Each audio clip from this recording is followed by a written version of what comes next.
Welcome back. আবার হাজির হয়ে গেলাম আমি সাদিয়া আহমেদ মনিকা আপনাদের সামনে। তবে আজকে হাজির হয়েছি একটু ভিন্নভাবে। আজকে একটা গল্প দিয়ে শুরু করব। তো শুরু হয়ে যাক।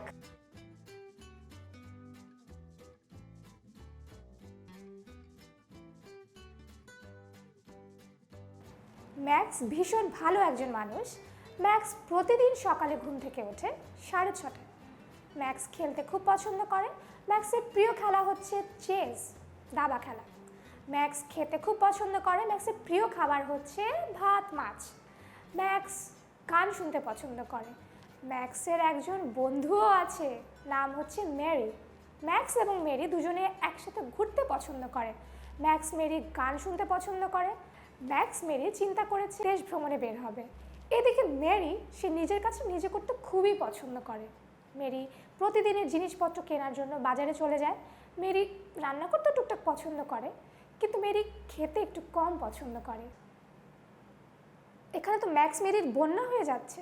আমি যতবার ম্যাক্সের নাম ধরে রেখেছি ততবার ম্যাক্স হাজির হয়ে গেছে। যতবার মেরির নাম ধরে রেখেছি ততগুলো মেরিও চলে এসেছে। এতবার ম্যাক্স মেরির নাম ধরে রেখেছি, ওরা তো হাজির হতে বাধ্য।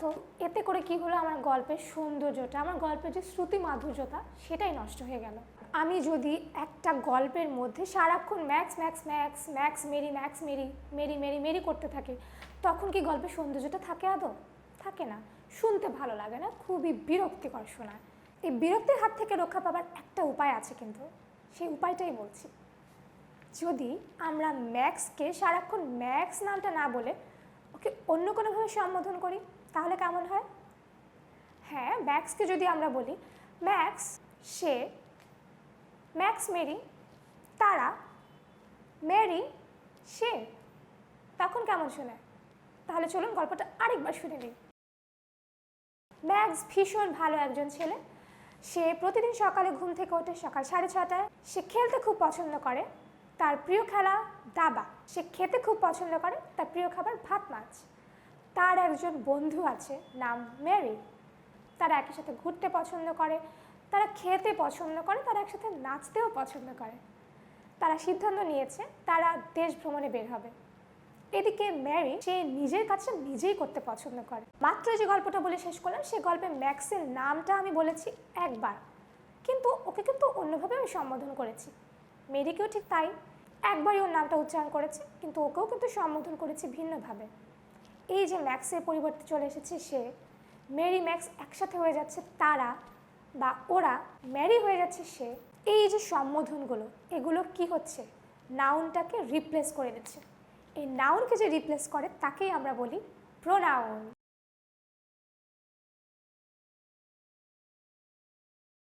ব্রেকিং নিউজ, এই প্রোনাউনগুলো কিন্তু আবার অনেক রকম হয়। কী রকম সেটা একটু পরেই জানতে পারবেন। তার আগে জেনে নেই এই প্রোনাউনটা একটা বাক্যে অনেকভাবে ব্যবহৃত হতে পারে। প্রোনাউনটা কখনো সাবজেক্ট, কখনো অবজেক্ট, কখনো পজেসিভ, কখনো রিফ্লেক্সিভ হিসেবে ব্যবহৃত হয়। ডিটেইলে বলছি। সাবজেক্ট, আমরা জানি কোনো বাক্যের সাবজেক্ট হচ্ছে সে, যাকে বলা হয় ডুয়ার অফ দ্য অ্যাকশন, অর্থাৎ যে অ্যাকশন শুরু করে সেই হচ্ছে সাবজেক্ট। আর অ্যাকশন মানে আমরা জানি ভার্ব। ম্যাক্স লাভস মেরি, এখানে সাবজেক্টকে ম্যাক্স, সে এই বাক্যে হয়ে যাচ্ছে ডুয়ার অফ দ্য অ্যাকশন। তার মানে এই যে সাবজেক্ট নাউন, ম্যাক্স তো অবশ্যই নাউন, এই নাউনের পরিবর্তে আমরা যে প্রোনাউনটা ব্যবহার করব হি লাভস মেরি, এই হিটা হয়ে যাচ্ছে সাবজেক্ট প্রোনাউন। সাবজেক্ট নাউনের পরিবর্তে যে প্রোনাউনটা আসছে সেই হয়ে যাচ্ছে সাবজেক্ট প্রোনাউন। সাবজেক্ট প্রোনাউনগুলো কিন্তু আবার অনেক ধরনের হয়, যেমন I, we, you, he, she, it, they. এতক্ষণ যেগুলো বললাম সেগুলো প্রত্যেকটাই কিন্তু সাবজেক্ট প্রোনাউন। কিন্তু তাহলে এতগুলো কেন? এতগুলো সাবজেক্ট প্রোনাউন হওয়ার একটাই কারণ, পার্সন। তো আমরা চার্টে দেখে আসি কিভাবে পার্সন অনুযায়ী সাবজেক্ট প্রোনাউনটা হচ্ছে।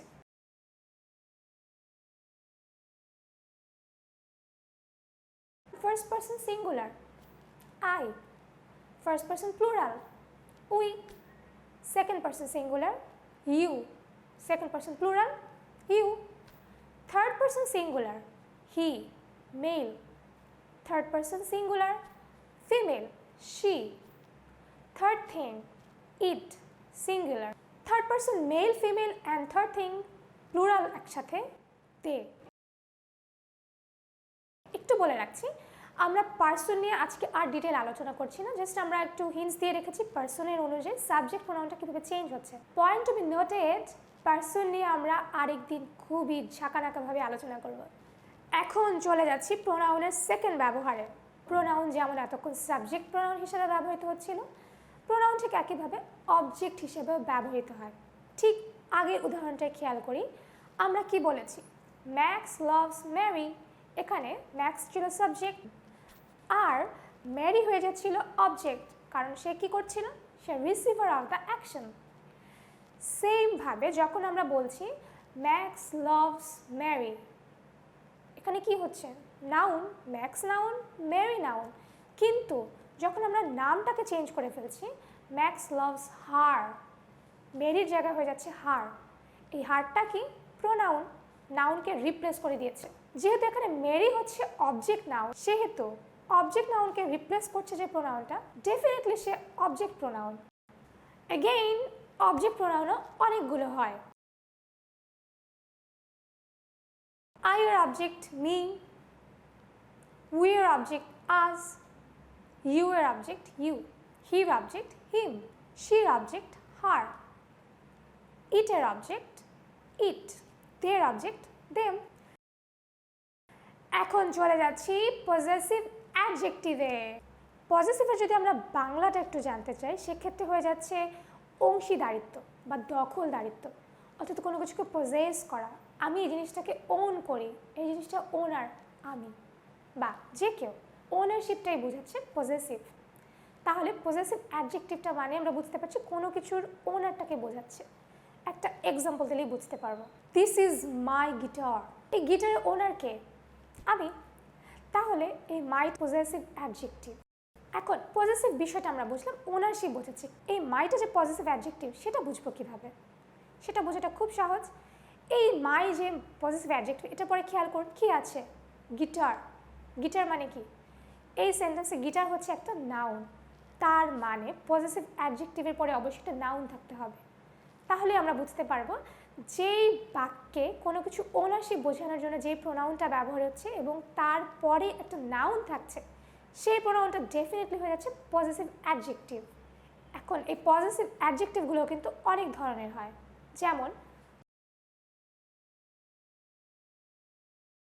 আই এর পজেসিভ অ্যাডজেক্টিভ কি, মাই। উই এর আওয়ার, ইউ এর ইয়োর, হি এর পজেসিভ অ্যাডজেক্টিভ হিজ, শি এর পজেসিভ অ্যাডজেক্টিভ হার, ইট এর পজেসিভ অ্যাডজেক্টিভ ইটস, দে, এটার পজেসিভ অ্যাডজেক্টিভ হচ্ছে দেয়ার। পজেসিভ অ্যাডজেক্টিভ তো শেষ, এবার চলে যায় পজেসিভ প্রোনাউনে। পজেসিভ প্রোনাউনের ক্ষেত্রে যেটা হচ্ছে, সে নিজেই একটা নাউনের মতো করে কাজ করছে। দিস গিটার ইজ মাইন, এখানে মাইন হচ্ছে পজেসিভ প্রোনাউন, সে নিজেই একটা নাউনের মতো করে কাজ করছে। দ্যাট পেন ইজ হার্স, এখানে হার্স পজেসিভ প্রোনাউন হিসেবে কাজ করছে। তাহলে আমরা বুঝতে পারছি যেসব সেন্টেন্সে নাউনের মতো করেই কোনো প্রোনাউন ব্যবহৃত হচ্ছে, সেগুলোই হচ্ছে কি, পজেসিভ প্রোনাউন। আই এর পজেসিভ প্রোনাউন মাইন, উই এর পজেসিভ প্রোনাউন আওয়ার্স, ইউ এর পজেসিভ প্রোনাউন ইয়ার্স, হি এর পজেসিভ প্রোনাউন হিজ, শি এর পজেসিভ প্রোনাউন হার্স, ইটের পজেসিভ কোনো প্রোনাউন হয় না, দের possessive pronoun theirs. Reflexive pronoun, যেসব সেন্টেন্সে সাবজেক্ট এবং অবজেক্ট একই ব্যক্তি হয়, সেসব সেন্টেন্সে রিফ্লেক্সিভ প্রোনাউন ব্যবহৃত হয়। যেমন আই ইন্ট্রোডিউসড মাই সেলফ, কারো কাছে আমি নিজেকে পরিচয় করিয়ে দিচ্ছি। তাহলে এখানে আমি, আই, মাই সেলফ, আমার নিজেকে, এই দুটোই কি হচ্ছে, এই যে সাবজেক্ট অবজেক্ট দুটোই কি হচ্ছে, আমি কেন্দ্রিক। বলে এই যে মাই সেলফ, এই প্রোনাউনটা হচ্ছে রিফ্লেক্সিভ প্রোনাউন। I এর রিফ্লেক্সিভ প্রোনাউন মাইসেলফ, উই এর আওয়ারসেলভস। ইউ যখন সিঙ্গুলার হিসেবে ব্যবহৃত হয় তখন এর রিফ্লেক্সিভ প্রোনাউন হয়ে যায় yourself, যখন প্লুরাল তখন হয়ে যাচ্ছে yourselves। হিয়ার হিমসেলফ, she এর herself, they এর reflexive pronoun themselves। Okay guys, আজকে এ পর্যন্তই। আমরা নেক্সট কোনো পর্বে, নেক্সট কোনো ভিডিওতে অবশ্যই অবশ্যই অবশ্যই চেষ্টা করব এই পুরো প্রোনাউনগুলোকে নিয়ে আরও আরও অনেক বেশি ডিটেইল বলা। সে পর্যন্ত সবাই আমাদের সাথে থাকুন, ভালো থাকুন, আর সব কথা নাউনকে না টেনে প্রোনাউনকে টেনে নিয়ে আসুন। ওকে, বাই বাই।